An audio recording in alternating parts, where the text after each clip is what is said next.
Dear learners, welcome to today's class. Today I am going to discuss lesson 4 of Unit 9 and its title is Bangladeshi Community in the UK. অর্থাৎ প্রিয় শিক্ষার্থীরা UK United kingdom যুক্তরাজ্যে বাংলাদেশি সম্প্রদায় আমরা last ক্লাসে we came to know about the lives of diasporic Bangladeshi people in Brick Lane and Italy. Today we will know how the Bangladeshi people for the first time migrated into the UK and people from which region of Bangladesh moved to UK. এই সম্পর্কে আমরা আজকে জানব। বাংলাদেশের মানুষ সর্বপ্রথম ইউকেতে কখন গিয়েছে, কিভাবে গিয়েছে এবং বাংলাদেশের কোন অঞ্চলের মানুষ গিয়েছে সে সম্পর্কে আমরা আজকে এই লেসনে জানব। তবে লেসনে যাওয়ার আগে as usually here given some words dear students and to know the meaning of the word will help you to understand the lesson. So let's go to know the first word, migration. Migration means moving from one place to another place. এক স্থান থেকে অন্য স্থানে স্থানান্তরিত হওয়া। Predominantly means mainly, প্রধানত। Phenomenon means event or affair, কোনো ঘটনা। Peasantry means farmers or community of farmers, কৃষক বা কৃষক সম্প্রদায়। Colony means a country governed by people from another more powerful country, কোন একটি দেশ বা কোন একটি এলাকা, রিজিয়ন, অঞ্চল অন্য একটি দেশ, শক্তিশালী দেশের জনগণ দ্বারা শাসিত হওয়া, নিয়ন্ত্রিত হওয়া, সেটা হচ্ছে কলোনি, বাংলা হচ্ছে উপনিবেশ। একসময় আমাদের এই অঞ্চলটা ব্রিটিশ উপনিবেশ ছিল, ব্রিটিশ শাসনের নিয়ন্ত্রণাধীন ছিল। অথচ এই এলাকাটি ভারতবর্ষ ব্রিটিশ বা ইউকে যুক্তরাজ্যের যে ভৌগোলিক সীমারেখা দেশের, তাদের ভৌগোলিক সীমারেখার বাইরে হওয়া সত্ত্বেও তারা এইখানে তাদের আইন প্রয়োগ করেছিল, নিয়ন্ত্রণ করেছিল এই এলাকাকে। সেজন্য আমরা ছিলাম তাদের একসময় কি কলোনি বা উপনিবেশ। Force means makes or construct, গঠন করা, নির্মাণ করা। Recruit means to appoint or to enlist, তালিকাবদ্ধ করা বা নিয়োগ দেওয়া। ইন্টিগ্রেট মিন্স কম্বাইন, একত্রিত করা, ইউনাইট করা। প্ল্যান্টিফুল মিন্স অ্যাবান্ডেন্ট, মানে প্রচুর, অঢেল। এই হচ্ছে শব্দ। প্রিয় শিক্ষার্থীরা, আমি এখন পেজেসটি পড়ে যাব, তোমরা একটু শোনো। Listen to me and I am going to read out and try to understand. Migration from Bangladesh to Britain started in 1930s and was predominantly a Sylheti phenomenon. Men of this particular geographical area employed by the British ship companies first started the process of migration. These men were largely illiterate and belonged to the landless peasantry. হ্যাঁ প্রিয় শিক্ষার্থীরা, migration from Bangladesh to Britain, Bangladesh থেকে ব্রিটেনে অর্থাৎ ইউকেতে মাইগ্রেশনটা শুরু হয়েছে, স্থানান্তরটা শুরু হয়েছে, যাত্রা শুরু হয়েছিল ইন 1930s অর্থাৎ 1930-এর দশকে। প্রিয় শিক্ষার্থী, এখানে দেখতে পাচ্ছ তোমরা 30 পরে একটা অ্যাজ দেওয়া আছে, এই অ্যাজ দিয়ে দশক বোঝা হয়, ডিকেড বোঝা হয়। তো 1930-এর দশক বলতে 1930 থেকে 39 সাল পর্যন্ত, যে মাঝখানে 10 বছর, এই 10 বছরে 1930-এর দশকে বাংলাদেশ থেকে ব্রিটেনে মাইগ্রেশন যাত্রাটা শুরু হয়। অ্যান্ড ওয়াজ প্রিডমিনেন্টলি, এবং প্রধানত অ্যাজ সিলেটি ফেনোমেনন, সিলেট কেন্দ্রিক দৃশ্য আমরা দেখতে পাই। যখন বাংলাদেশ থেকে ব্রিটেনে মাইগ্রেশনের কথা যখন বলা হয়, যে বাংলাদেশের মানুষগুলো মূলত ছিল সিলেট অঞ্চলে, অর্থাৎ সিলেট কেন্দ্রিক ফেনোমেনন, সিলেটি ফেনোমেনন, সিলেটি দৃশ্য, মূলত সিলেটের জনগণের যাত্রাকে বোঝানো হয়েছে। Man of this particular geographical area, বিশেষ করে এই নির্দিষ্ট এলাকার মানুষটা কেন সর্বপ্রথম গিয়েছিল বা কিভাবে গিয়েছিল? employed by the British ship companies first started the process of migration. অর্থাৎ এই অঞ্চলের মানুষ নিয়োগপ্রাপ্ত হয়েছিল ব্রিটিশ শিপ কোম্পানি, ব্রিটিশ জাহাজ কোম্পানির দ্বারা, এবং তারাই সর্বপ্রথম মাইগ্রেশন প্রক্রিয়াটি শুরু করে। অর্থাৎ ব্রিটিশের জাহাজগুলা বিভিন্ন ব্যবসা বাণিজ্যের কারণে এখানে বাংলাদেশে চলে আসছিল, এই যে বঙ্গোপসাগরে আসছিল। যখন তাদের ওই শিপের মধ্যে ওই শিপ কোম্পানির যে বেশ কিছু লোক নিয়োগ দেওয়ার প্রয়োজন হয়েছিল, তখন তারা নিয়োগ প্রদান করলো। সেই নিয়োগ প্রদানের ক্ষেত্রে সৌভাগ্যক্রমে মানুষগুলো হয়েছিল কোন এলাকার? সিলেটি অঞ্চলে। এই মানুষগুলো কেমন ছিল? These men were largely illiterate and belonged to the landless peasantry. এবং এই মানুষগুলো ছিল ব্যাপক খুবই অশিক্ষিত, illiterate means uneducated, and belong to landless ভূমিবিহীন peasantry farmer.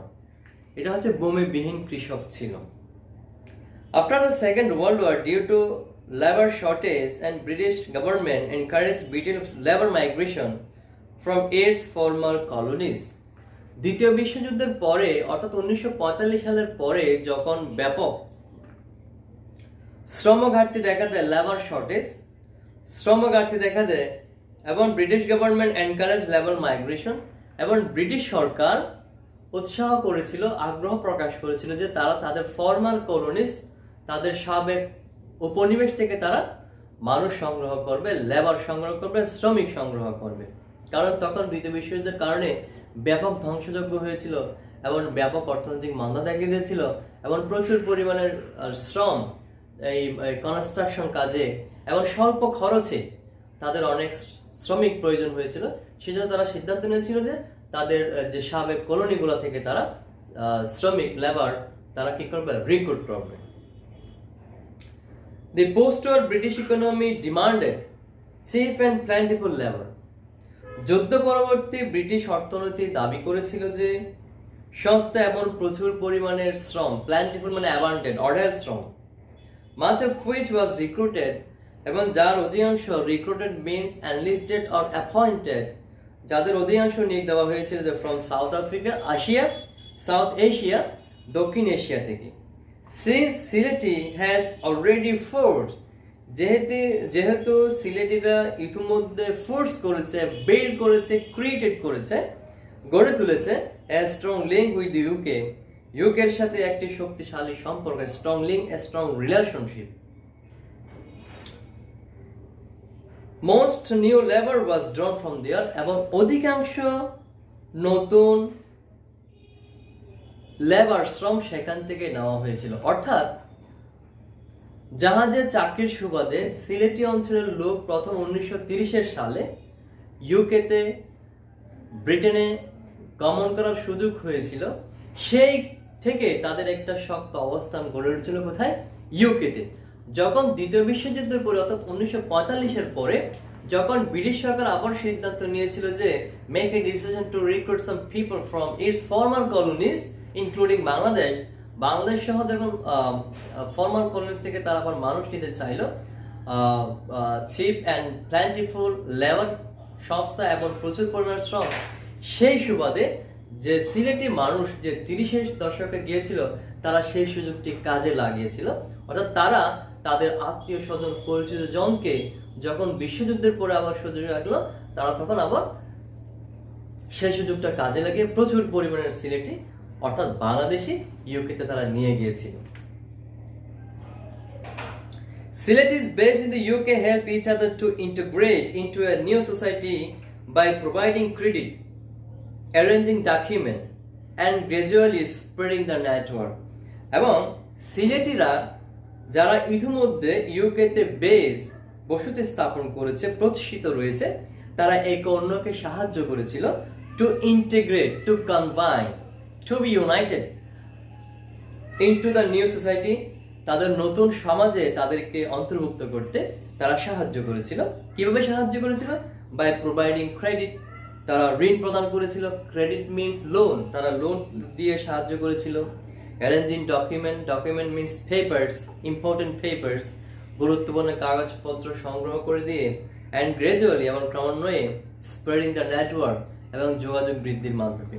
অর্থাৎ সিলেটিরা তাদের যে একজনের প্রতি আরেকজনের যে টান, একজনের প্রতি আরেকজনের যে ভালোবাসা, যে সমস্ত সিলেটিরা আগে থেকে ওখানে বসবাসরত আছে তারা, আর যারা বাংলাদেশ থেকে যুদ্ধের পরে যেতে চাচ্ছে যে বা গিয়েছে, তাদেরকে বিভিন্ন কাগজপত্র, লোন, সংবাদ আদান প্রদানের মাধ্যমে তারা সাহায্য সহযোগিতা করেছিল, যাতে তারা তাদেরকে তাদের সমাজে তারা যাতে কি করে নিতে পারে, অন্তর্ভুক্ত করে নিতে পারে।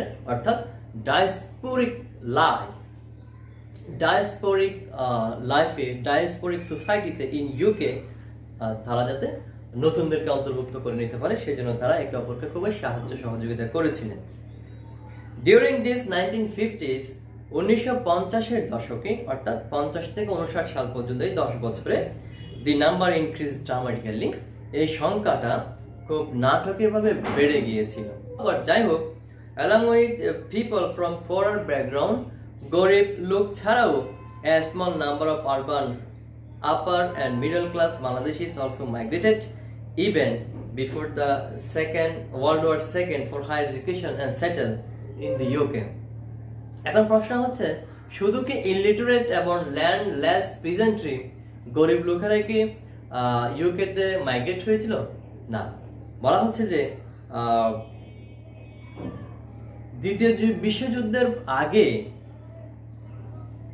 কিছু অল্প সংখ্যক শহরে উচ্চ মধ্যবিত্ত শ্রেণীর বাংলাদেশীও ইউকেতে মাইগ্রেট হয়েছিল উচ্চ শিক্ষার জন্য, এবং তারা সেখানে সেটেল হয়েছিল। তাহলে প্রিয় শিক্ষার্থীরা, তাহলে আমরা বলতে পারি যারা 1930-এর দশকে গিয়েছে তারা হচ্ছে ফার্স্ট জেনারেশন, আর যারা দ্বিতীয় বিশ্বযুদ্ধের পূর্বে গিয়েছে, শিক্ষিত সমাজ, উচ্চ মধ্যবিত্ত শ্রেণীর বাংলাদেশী, তাদেরকে আমরা বলতে পারি সেকেন্ড জেনারেশন। আজকে প্রিয় শিক্ষার্থী এই পর্যন্ত। আগামী ক্লাস দেখার আমন্ত্রণ রেখে এখানে শেষ করছি। আল্লাহ হাফেজ, ভালো থেকো।